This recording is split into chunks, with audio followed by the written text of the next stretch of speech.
Bom, galera, a gente está aqui com o Anderson da Feltec e a ideia é fazer um bate-papo sobre algumas coisas relacionadas com as tendências que a gente tem aí no mercado em relação à arrancada e dando dois tópicos. Primeiro, o acerto em dinamômetro e o objetivo desse acerto e depois o acerto em pista. O que tu acha, Anderson, em relação a esses dois caminhos aí? Eu acho que é um tópico bem importante de a gente discutir.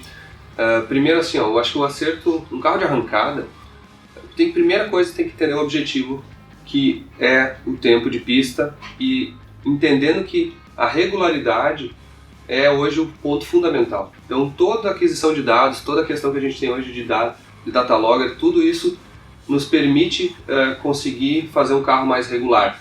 Só que aí isso começa na oficina, na verdade, começa no projeto do motor, que é um outro assunto para um outro vídeo, vamos dizer assim. Mas no momento que a gente tem um carro montado, por exemplo, um carro de arrancada, tem carros que não é possível levar para o dinamômetro. Se for pegar um ProMode, por exemplo, nenhum ProMode praticamente se consegue levar no dinamômetro, serve só na pista. E não por isso que ele não se dá bem na pista. Claro. Mas isso mostra bem que o acerto no dinamômetro é um acerto que quando você está indo para um dinamômetro, você tem que entender qual que é o objetivo indo para o dinamômetro. O objetivo é bater um recorde de dinamômetro, por exemplo, que às vezes a gente comete o erro de querer lá ser o carro mais potente do dinamômetro, mas se tu está fazendo um carro de arrancada, o teu objetivo é entender o motor, entender certos parâmetros do motor, testar mecanicamente se o motor não tem falha, né, de montagem. Então muitas vezes uma rolada no dinamômetro ela pode ter até com uma baixa pressão, sem se preocupar muito com o acerto refinado, assim. Porque teu objetivo também não é desgastar o motor, né? Tu quer o mínimo de passadas possíveis no dinamômetro para só para o seu necessário para te garantir algumas coisas. Então, eu acho que assim, com o objetivo de vencer na pista, a primeira coisa que você tem que entender é o dinamômetro não vai ser para bater o recorde de potência. O carro que bate o recorde de potência no dinamômetro, em geral, é o carro que não tem a maior consistência. Porque, por exemplo, para bater um recorde no dinamômetro, por exemplo, para tirar o máximo de potência com o mínimo de pressão, tem que se arriscar na lambda, tem que se arriscar na sonda, tem que se arriscar no ponto. A condição de aquecimento do ar é completamente diferente no dinamômetro e na pista. Acelerando uma marcha só no dinamômetro, por mais que coloque lá 10 segundos numa passada no dinamômetro, ele não aquece igual a aquecer numa pista. Então o ponto de ignição de um dinamômetro não é o mesmo ponto que usa na pista. A lambda, ela até pode ser uma lambda que deu potência no dinamômetro, de repente repetiu 4 passadas no dinamômetro e não estragou, mas ela em geral ela não é a mesma lambda que se consegue acertar numa pista.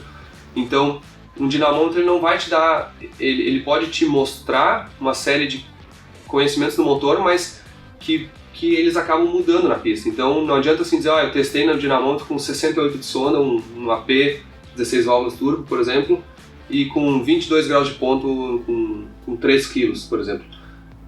E chega na pista, o carro pode ter uma velocidade final diferente, que inclusive é o dinamômetro da pista, é a velocidade final. Se o carro largou mais ou menos igual e passou mais rápido, pode ter certeza que ele ganhou o cavalo. Exatamente. Então é muito comum, às vezes, pegar um carro desse que foi pro dinamômetro e foi pra pista e fez uma mudança de sonda que no dinamômetro tinha perdido e na pista representou melhor. Seja, às vezes até fatores como assim, a velocidade do ar que entra dentro do cofre ou a forma como é captado o ar para a turbina, se é um carro turbo. Ou seja, tem vários fatores ali que eles influenciam, mostrando que o ponto do dinamômetro do mesmo motor não vai servir e a lambda também não vai servir. Então, entender esse fator acho que é importante, assim, não se apegar a um número ou a um detalhe no dinamômetro. O segundo ponto é a questão de trabalhar nos limites, tá? Hoje, um motor que eu acho que é muito legal de entender até é o Opala.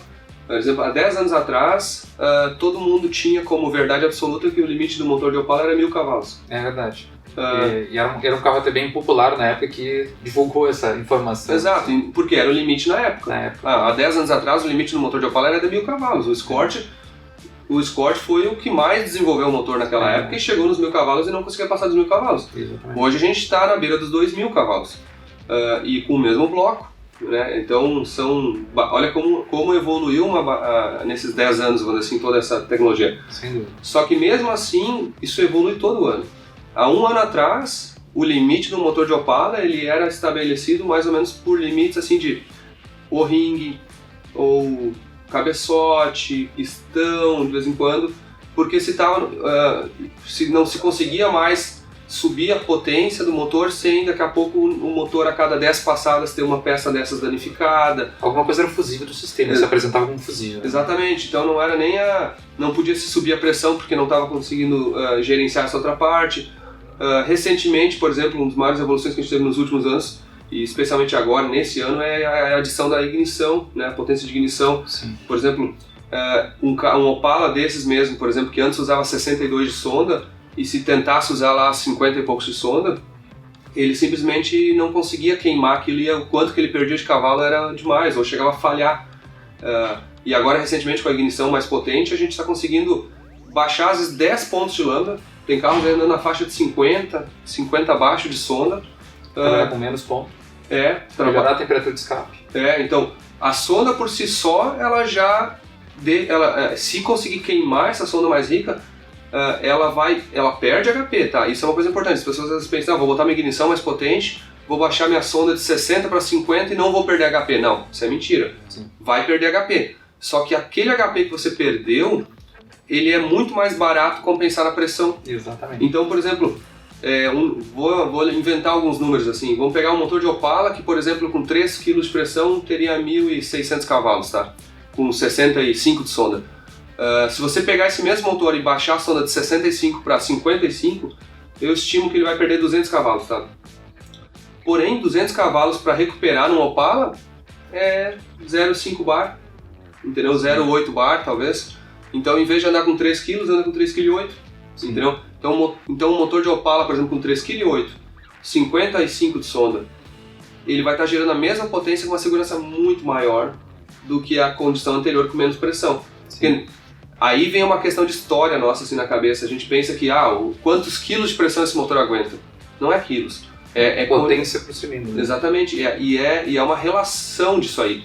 Às vezes, por exemplo, assim, o ponto de ignição é outro fator, né? Muitas vezes a gente pensa assim, eu vou botar o maior ponto possível, eu vou estar ganhando HP. Não, obviamente que não é, isso é até bem conhecido, né? Ninguém faz essa loucura, tu só usa mais ponto até que tu acerte.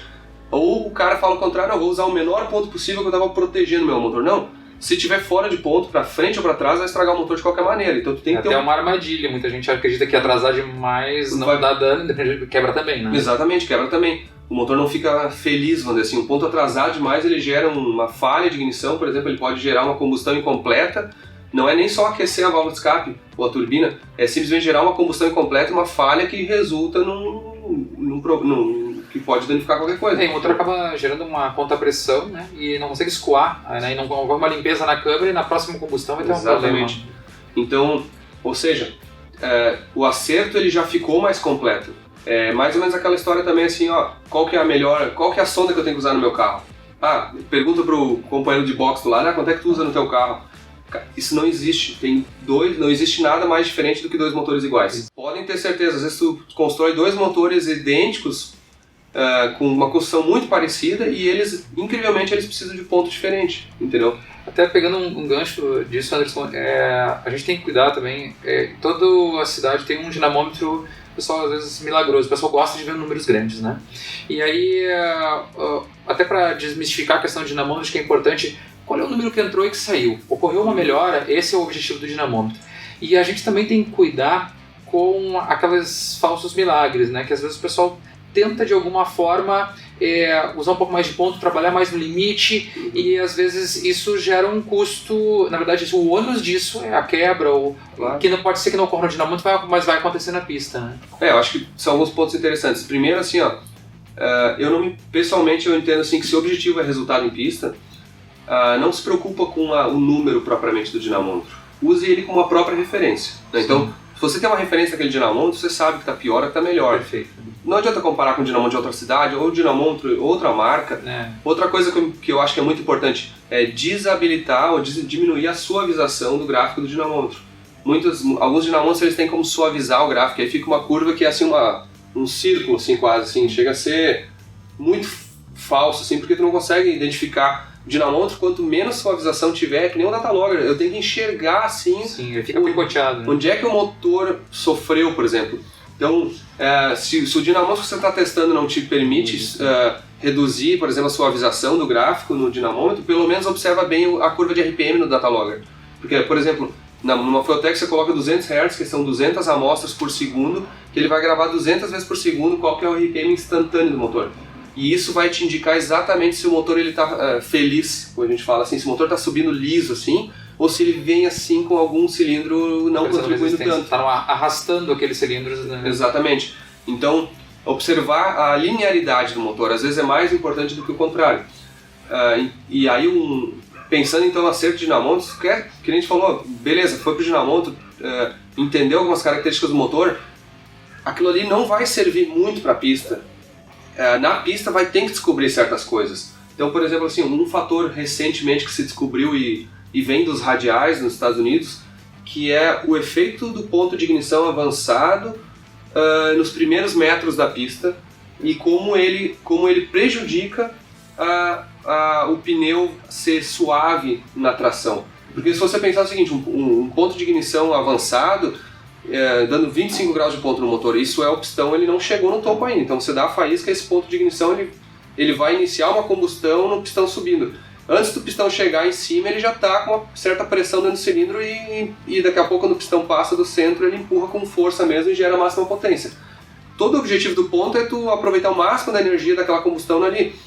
Só que não tem como tu não fazer um contra-esforço na hora que o pistão está subindo. Esse contra-esforço na hora que o pistão está subindo, ele faz com que o virabrequim desacelere naquele momento e depois ele tenha mais força para acelerar. Então, acelera repentinamente, né? Exatamente. Então, se tu for observar um instrumento de alta precisão, de um RPM de virabrequim, que nem um datalogger de alta resolução, você consegue ver que o virabrequim acelera e desacelera em cada ciclo. E isso transfere para a roda, entendeu? Então, o que acontece? A roda está acelerando e desacelerando. É quase como ela faz assim, ó. Então, esse movimento não é bom para tração, porque tu não pode dar uma aceleradinha e uma freada, uma aceleradinha e uma freada. Então o que se tem percebido? Usar um ponto mais atrasado, por exemplo, usar 5 graus de ponto, por exemplo, nos primeiros metros da pista, nos primeiros 50 metros, faz com que a aplicação da potência ela não tenha o contra-esforço do pistão, de frear o pistão subir e, consequentemente, a roda não deu uma parada e vai, uma parada e vai, uma parada e vai. A roda está só em esforço positivo. Gera muito menos potência. Sim. Se imagina tirar 15 graus de ponto numa primeira marcha do carro, vai gerar menos potência. Sim. Só que justamente ali onde é que tu pode compensar a pressão. Então, em vez de usar, por exemplo, vamos pegar um carro turbo assim, vamos dizer que um Opala poderia sair com 1 kg na primeira marcha e 30 graus de ponto. Mas não, o segredo é sair com 2 kg, 3 kg de primeira marcha e 5, 10 graus de ponto. Porque isso vai fazer com que aplique muito mais suave a potência do pneu no chão. A distribuição de potência fica muito mais linear. Né? Exatamente, é aquele gráfico liso, sabe? Exatamente. É como se fosse o gráfico de potência liso, tu alisou o gráfico. Então, esse é um tipo de acerto que se alguém for olhar assim, não, mas tá andando com menos ponto do que poderia aqui. Claro, o meu objetivo não é máxima potência. O meu objetivo é suavizar e fazer com que o carro tracione melhor. Porque todo desafio hoje em dia, né, parece brincadeira, né, mas a gente hoje um preparador no Brasil faz um motor de 1000 cavalos de AP com peças de prateleira. É verdade. Né? E muito competente. E no passado, até a primeira vez que se falou uns 1500 HP nos AP, era motivo de brincadeira, hoje ninguém duvida mais. É verdade. Hoje tem 1500 HP em muitos motores 4 cilindros no Brasil, sem dúvida. Sim. O problema está em achar os parâmetros de acerto. Porque hoje em dia não é mais aquela brincadeira assim, copia a lâmpada do outro cara e o ponto que eu sempre usei que vai dar aquele HP. Não. É que não tem uma receita de bolo, né? É como o mesmo falou, não tem, os dois motores podem ser idênticos ao projeto, mas tem preocupações diferentes. A gente agora começou a atingir um certo limite também, que é o limite dos materiais, né? Por exemplo, nos Estados Unidos mesmo, não é à toa que um cabeçote é billet num V8 de 6.000 cavalos. E ele não é à toa que eles dizem, um cabeçote de Corvette LS lá, ele aguenta 2.000 cavalos. Mais que isso, a temperatura da potência gerada, ela faz com que o material dissolva, assim, então aquelas derretidas, assim. Sim. Mas também não é, às vezes a gente concluía isso errado, entendeu? Então concluía-se errado, não, esse motor não aguenta 400 cavalos, um AP8 válvula. Hoje tem AP8 válvula ainda 1000 cavalos, né? Mais de 1000 cavalos. E o cabeçote é o mesmo, assim. Só que se aperfeiçoou a ignição, se aperfeiçoou o controle de mistura, se aperfeiçoou tudo. Porque isso também é outra coisa, é comum às vezes a gente pegar um carro assim, mas eu usei 60 de sonda aqui e derreteu o meu cabeçote. mas aí foi ver lá na metade da primeira, deu uma puxada de ar, por exemplo, e a sonda foi pro alto, assim, deu uma maçaricada, vamos dizer assim. Aquilo ali, às vezes é 2 décimos de segundo, é o disposição para poder derivar. Disposição a uma situação de extrema de temperatura dentro do cilindro que já faz danificar o motor. Então, tudo isso é assim, ó, é entender que a análise do acerto do motor não é mais assim que ponto e que combustível precisa, é entender como usar melhor os recursos. E hoje em dia a questão toda é ter um motor que aguente e não quebre. Hoje eu digo assim, ó, o cara, vamos pegar um Turbo B, assim, um Turbo B com 100 cavalos a menos, se ele tiver consistência e durabilidade para dar 10 passadas, ele ganha de um carro que tiver, assim, 100 cavalos a mais. E 100 cavalos ali é muita coisa. E o Turbo B às vezes tem um detalhe mais, até bem importante, às vezes as pessoas se preocupam muito com o pico de potência do dinamômetro, né? Vai lá e publica, às vezes a gente enxerga o pessoal publicando, é aquele momento muito específico onde ele tem um pico de potência e o resto do motor está morto, ou seja, a qualidade da curva de potência, da curva de torque, que é o fruto da curva de potência, é muito ruim. Então, uma potência média, às vezes do motor que tem lá menos 100 cavalos, dá um resultado melhor em pista daquele motor que tem aquele pico de potência exagerado. Exatamente. E aí, isso dá pra dizer de carteirinha, porque como a gente acompanha tanta gente na pista, um Turbo B com 700 cavalos na roda hoje entra nos 9 segundos. E não é um caso. Não e todo o trabalho está feito lá nos primeiros 100, 200 metros, né? É ali que faz toda a diferença que a gente está enxergando. E outra coisa, acho que é relevante falar, assim, o pirômetro, né? Muita gente pergunta, qual que é a temperatura que eu tenho que botar no meu pirômetro, por exemplo. Primeiro, assim, o pirômetro, ele pode estar, a posição de instalação dele influencia nisso. Sim. Se ele está angulado, se ele está mais profundo. Então, assim, ó, o pirômetro, a coisa mais importante dele não é o número que ele está, mas é a forma da curva. Um pirômetro, na minha opinião, ele serve para... A coisa mais importante dele é identificar se algum cilindro está falhando, tá? Porque se tu tiver, por exemplo, 3 cilindros lá, retinho, as curvas lisas, assim, não importa o espaçamento, elas estão separadas. E às vezes tu tem um quarto cilindro que está no meio, mas ele está picado. Esse cilindro, ele está de alguma maneira falhando. E ele, mas ele está no meio, o que eu faço? Eu tiro o combustível, eu boto no... Não sei, mas ele não está feliz, ele tem alguma coisa que está errada. Então, primeiro observar assim, se o pirômetro está liso e não, o valor absoluto dele. Segundo, o pirômetro serve para identificar se algum cilindro morreu no meio da largada. Assim, tipo, vinha todos os cilindros, daqui a pouco um desabou. Saber qual que desabou, aí vai procurar se estragou a vela, se tem algum problema no injetor, ou qualquer coisa, ou mecanicamente mesmo aquele cilindro perdeu. Então, entender as ferramentas que se tem. Mesma coisa da sonda, né? A sonda hoje em dia já não é mais uma sonda assim, bota 60 de sonda que tá bom, não. Tem carro que precisa um Pro Mode, por exemplo, que nem o do Roderjan, se andar com 53 de sonda, derrete o motor. Agora tu vai pegar um carro que nem o do Kaká, por exemplo, assim, pode andar com 65, entendeu? 62. Tem uma relação de temperatura de ar, o tipo de câmera, fala muito do Opala. O Opala é um motor que ele tem uma dificuldade muito grande, porque é uma câmera muito antiga. Então por isso que a ignição faz tanta diferença, é tão necessária e precisa de uma mistura tão rica, que é um exemplo do próprio ProMode, que também tem, apesar de ser motores mais desenvolvidos, ainda tem uma câmera com a posição de vela não tão boa, que foi corrigido agora com os motores Hemi, né? Eu acho que estão entendendo assim, que o dinamômetro, em resumo, assim, é uma ferramenta para identificar se o motor tem algum defeito, é uma ferramenta para ter uma noção do acerto, assim, se o carro gosta ou mais rico ou menos rico, se ele não falha, achar alguns limites, mas esqueça os números do dinamômetro e não tente buscar exatamente aquele mesmo número na pista, porque na pista tem que ser feitos testes diferentes. É muito comum às vezes pegar um standard, por exemplo, que testou no dinamômetro, meu motor é 85 de sonda e 32 graus de ponto que ele precisa. E aí vai para a pista a vida inteira, nunca testou um grau a menos, um grau a mais, e isso assim é o segredo dos vencedores. O cara não é o quanto ele fez no dinamômetro, é o quanto ele precisou na pista. E muda muito. Às vezes um grau um standard ali, 1 grau a mais, ou às vezes 1 grau a menos, né? As pessoas pensam sempre que quanto mais melhor, mas às vezes 1 grau a menos, quando vê aumenta lá 1 km por hora, 2 km por hora. E a velocidade é exatamente o resultado da potência. Né? Exatamente.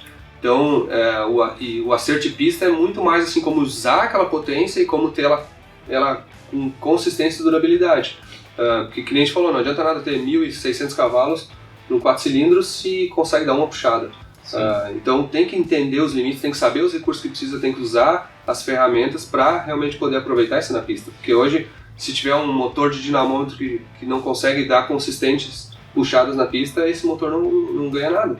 Pode ter um motor muito menos potência que dá 20 puxadas, não estraga nada, que ele vai provavelmente ter um resultado muito similar. Porque hoje o carro de arrancada ele é muito mais complexo que simplesmente ter potência no motor. Eu preciso ter primeiro uma sinergia entre suspensão, embreagem, piloto, o motor tem que ter o torque certo para a saída naquele detalhe da RPM. Então assim, é um conjunto de coisas que vai fazer o resultado. E se eu não conseguir testar esse conjunto de coisas, eu não tenho repetibilidade e eu não vou ter resultado. Bom, então eu acho que dessa forma, em resumo, assim, o acerto de pista ele é muito mais buscando a consistência, a repetibilidade, ter um carro que possa dar 10 passadas, 20 passadas sem estragar uma peça, sem estragar o motor, e com isso se achar os limites, achar onde é que pode aplicar mais potência, como aplicar de forma mais suave, porque esse que é o desafio da arrancada hoje, não é mais gerar 1000 HP, 2000 HP, isso aí digamos que já está mais ou menos em consenso comum. O que é difícil é fazer isso durável, não adianta uma passada de dinamômetro, tem que ser consistente na pista e repetir, mesmo que precise tirar HP do motor, às vezes tu vai andar na pista com menos do que tu sabe, tu consegue gerar, mas aí que está a sabedoria, a maioria dos tuners que conseguem entender o limite que as coisas aceitam, por mais de que ela temporariamente possa passar daquele limite, eles têm muito mais sucesso, porque eles conseguem respeitar aquele limite. Então, acho que esse é um segredo da pista, assim, não é o número, não é a potência que deu no dinamômetro, é como aplicou de uma forma consistente, segura e repetida na pista. E com menos empolgação para o dinamômetro, buscando números mágicos e buscando mais segurança e repetibilidade, que vai te trazer na pista com um teste adequado no dinamômetro, né? Sem colocar em risco o equipamento.